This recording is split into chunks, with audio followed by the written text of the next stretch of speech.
ये आकाशवाणी रायपुर है। छत्तीसगढ़ी समाचार बुलेटिन के संग ललित साहू के जय जोहार। अब सुनो आज के प्रमुख समाचार। भारत हा कोविड टीकाकरण में 100 करोड़ टीका लगा के रचिस इतिहास।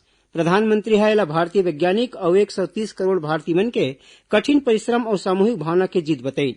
मुख्यमंत्री है कलेक्टर कॉन्फ्रेंस में कहिन की सरकार के जम्मू योजना मन ला आम जनता के बीच ज्यादा ले ज्यादा लाभ पहुंचाए के जिम्मेवारी जिला प्रशासन के हरय। और आज पुलिस स्मृति दिवस हरय। रायपुर में रखे गए एक कार्यक्रम में राज्यपाल और मुख्यमंत्री है शहीद जवान मन ला दिन श्रद्धांजलि। भारत हा कोविड टीकाकरण अभियान के तहत 100 करोड़ टीका लगा के इतिहास रचे हवय। इस सुघ्घर काम खातिर योगदान करिया जम्मू डॉक्टर, नर्स और स्वास्थ्य कर्मी मन के आकाशवाणी हा अभिनंदन करत है। संगे संग हमन जम्मू झन ला सतर्क करना चाहत हन कि कोरोना हा अभी खत्म नहीं हो है। हमर आप मन ले अपील है कि जल्दी ले जल्दी दोनों ठन टीका ला लगवाओ और दूसरा लोगन मन ला घलो टीका लगाए बर प्रेरित कराओ। तिहार के समय में ये 3 ठन सरल उपाय के पालन जरूर कराओ। मास्क लगाओ, 2 गज के सुरक्षित दूरी बना के रखाओ, घेरी भेरी साबुन ले हाथ घलो धोवाओ। कोरोना ले जुड़े जानकारी और मार्गदर्शन बर छत्तीसगढ़ के हेल्पलाइन नंबर 104 और 0771 2235 में संपर्क करे जा सकत है। संगे संग राष्ट्रीय हेल्पलाइन नंबर 1075 में घलो संपर्क करे जा सकत है। अब समाचार विस्तार ले। भारत हा राष्ट्रव्यापी टीकाकरण अभियान के तहत 100 करोड़ टीका लगाए के लक्ष्य ला पाए के बाद एक ठन नवा इतिहास रद्दिस। केंद्रीय स्वास्थ्य मंत्रालय बताइन कि काली 48 लाख ले ज्यादा लोगन मन ला कोरोना के टीका लगाए गिस। ए मौका में प्रधानमंत्री नरेंद्र मोदी हा 100 करोड़ टीका लगाए में देशवासी मन ला बधाई दिन है। ओमन डॉक्टर, नर्स के संगे संग ये अभियान ले जुड़े जम्मू लोगन मन के आभार प्रकट करीन। अपन ट्वीट संदेश में श्री मोदी हा कहिन कि हमर देश हा आज इतिहास रद्दिस। ये जीत हा जम्मू देशवासी मन के हरय। राष्ट्रपति रामनाथ कोविंद, उपराष्ट्रपति एम वेंकैया नायडू, गृह मंत्री अमित शाह, रक्षा मंत्री राजनाथ सिंह ये टीकाकरण अभियान ले जुड़े जम्मू डॉक्टर और स्वास्थ्य कर्मी मन के बड़ई करीन और सहरईन। उन्हें केंद्रीय सूचना और प्रसारण मंत्री अनुराग ठाकुर वीडियो संदेश के माध्यम ले ये अभियान ले जुड़े जम्मू लोगन मन ला बधाई दीन। प्रधानमंत्री नरेंद्र मोदी कीन की केंद्र सरकार हा अखिल भारतीय आयुर्विज्ञान संस्थान एम्स में मरीज मन के संगे संग उखर परिवार वाले मन के रहे के व्यवस्था घलो होना चाहिए। श्री मोदी वीडियो कॉन्फ्रेंस के माध्यम ले एम्स नई दिल्ली के राष्ट्रीय कैंसर संस्थान परिसर में इंफोसिस फाउंडेशन डहार ले बनाए गए विश्राम गृह के उद्घाटन कार्यक्रम में ये बात कही।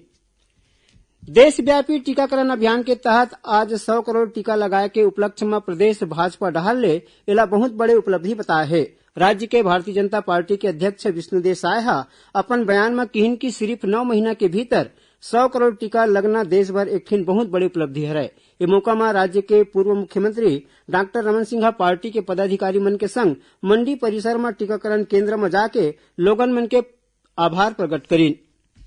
मुख्यमंत्री भूपेश बघेल राज्य के जम्मू जिला कलेक्टर मन ले कहिन कि राज्य सरकार के जम्मू योजना मन ला आम जनता के बीच ज्यादा ले ज्यादा लाभ पहुंचाए के जिम्मेवारी जिला प्रशासन के हरय। एखर बर प्रशासन ला ज्यादा ले ज्यादा बुनियादी सुविधा ऊपर ध्यान राखे बर पड़ही।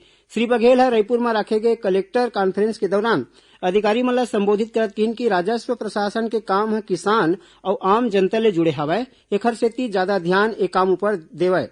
मुख्यमंत्री कीन की कोरोना बीमारी ले निपटे खातिर प्रशासन डहर ले बहुत बढ़िया काम करे गे हे। ओमन यू कीन की जिला दंडाधिकारी साप्ताहिक समीक्षा के बैठका ले पहले पुलिस अधीक्षक और कार्यपालक दंडाधिकारी के संग कानून व्यवस्था के बने ढंग ले समीक्षा जरूर कराए।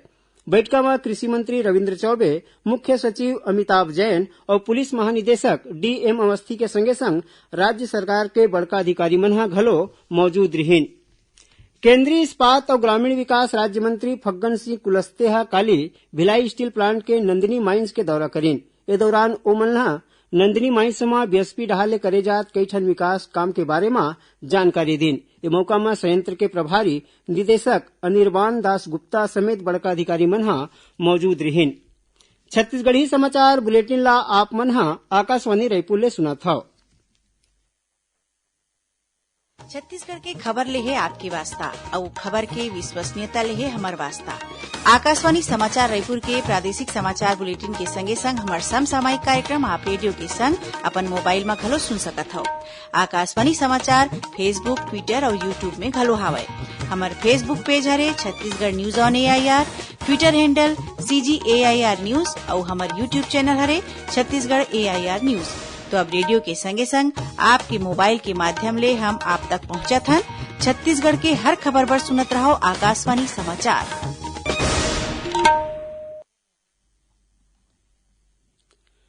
अब आगू बढ़बो बांचे समाचार को थी। प्रधानमंत्री नरेंद्र मोदी हा ए महीना के 24 तारीख के आकाशवाणी ले मन की बात कार्यक्रम में अपन विचार साझा करही।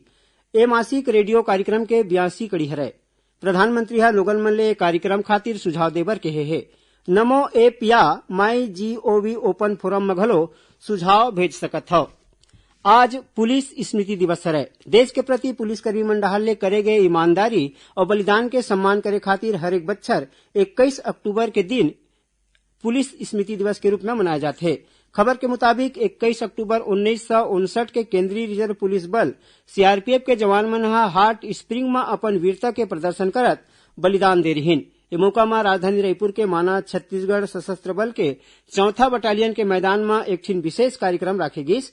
ए कार्यक्रम में राज्यपाल अनुसुईया उइके हकीन कि पुलिस के जवान मन धरती माता के रक्षा करे खातिर अपन बलिदान दे देथे। ओमन किन की पुलिस जवान मन हमर सुरक्षा करथे, तेखर सेती हमन आज अपन घर में सुरक्षित हवन।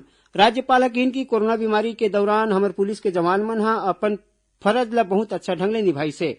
ए दौरान कई झिन पुलिसकर्मी मन के मौत घलो होइस, फिर ए जवान मन अपन ड्यूटी ला बहुत बढ़िया ढंग ले करीन। सुश्री उइके यूं किन की छत्तीसगढ़ के पुलिस टीम डाहर ले माओवाद प्रभावित क्षेत्र में सुरक्षा काम के संगे संग उहाँ के भटके लोगन मन ला समाज के मुख्य धारा में जोड़े के काम करे जाथे। कार्यक्रम में राज्यपाल शहीद जवान मन ला श्रद्धांजलि देवत उखर माता पिता के प्रति अपन सम्मान प्रकट करीन। ए मौका में मुख्यमंत्री भूपेश बघेल गृहमंत्री ताम्रध्वज साहू शहीद जवान होए मन के मूर्ति में फूलमाला चढ़ाइन उनला श्रद्धांजलि दीन। श्री बघेल पुलिस मन के हरेक प्रकार के मदद करे के आश्वासन दीन। ए कार्यक्रम ला गृहमंत्री ताम्रध्वज साहू और पुलिस महानिदेशक डीएम अवस्थी घलो संबोधित करीन। मुख्यमंत्री भूपेश बघेल काली संझा अपन निवास कार्यालय ले उत्तराखंड के नैनीताल में फंसे भिलाई के यात्री मन ले फोन में गोठ बात करीन और उखर मन के हालचाल पूछिन। श्री बघेल जम्मू यात्री मन ले कहिन कि कोनो चिंता फिकर करे के बात नहीं है। राज्य सरकार डाहर ले ओमन ला वापिस लाए के व्यवस्था करे जाथे। एक भारत श्रेष्ठ भारत अभियान के तहत पत्र सूचना कार्यालय अहमदाबाद के अगुवाई में आए गुजरात के 4 सदस्यीय पत्रकार दल काली नवा रायपुर के पुरखौती मुक्तांगन और महासमुंद जिला के सिरपुर के भ्रमण करीन। ए दौरान ओमन छत्तीसगढ़ के आदिवासी संस्कृति, खान पान, रहन सहन और रीति रिवाज के बारे में जानकारी लीन। और अब थोड़कुन समाचार सार में सुन लो। सुकमा जिला में राजपेंटा और मिलियमपल्ली गांव के बीच जंगल ले सुरक्षा बल के टीम डाहर ले 2 झीन माओवादी ला गिरफ्तार करेगिस। बालोद के सरदार पटेल मैदान में 4 दिन ले चलत 21वां राज्य स्तरीय साले खेल प्रतियोगिता आज सिरागे। कोरिया जिला के मनेन्द्रगढ़ वन मंडल में करीबन 40 टन हाथी के दल फसल ला नुकसान पहुंचाए है।